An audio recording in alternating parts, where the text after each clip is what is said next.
Ortega et al. Versus City and County of Denver et al. Siddhartha Rathod, Qusair Muhammad Bai, and Aresh Jahanian of Rathod Muhammad Bai LLC. In the early morning hours of July 12, 2009, Crystal Carrillo was eating with friends at the Denver diner. She went to use the restroom and was attacked by someone she did not know. Denver police officer Ricky Nixon went into the women's restroom, grabbed Ms. Carrillo, dragged her outside, arrested and handcuffed her.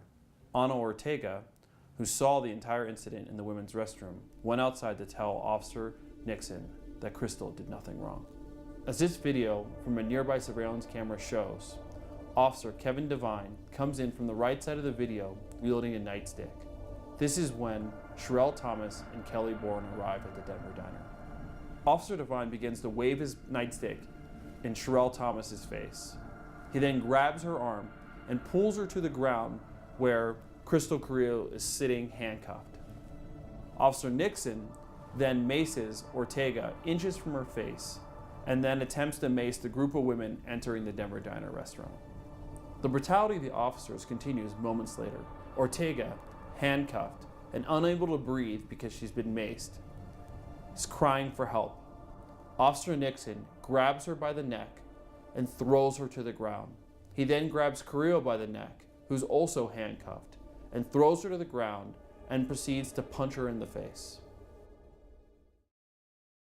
The four women filed suit against the City and County of Denver and chose Rathod Muhammad Bai to represent them. Finally, that we'll have the opportunity to be able to share what happened to us.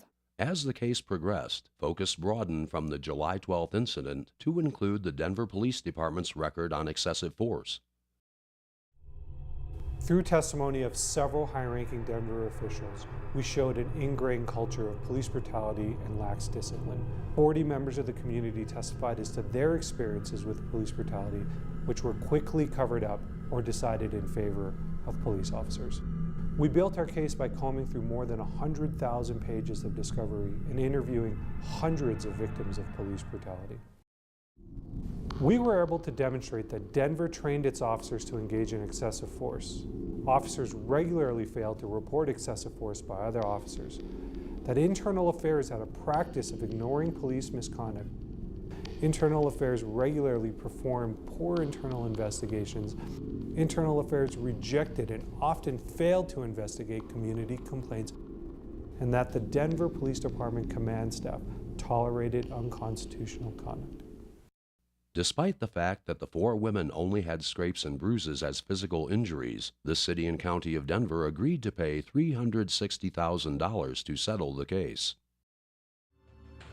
After being fired and then rehired, Officers Nixon and Devine were ultimately terminated from their employment with the Denver Police Department. The Denver diner case has forced Denver to re-examine its excessive force problem and to start to make changes to address it. We were able to demonstrate a link between a cultural failure to discipline officers and excessive force on the streets of Denver. This case has demonstrated the power of individual citizens to hold their government accountable to the Constitution.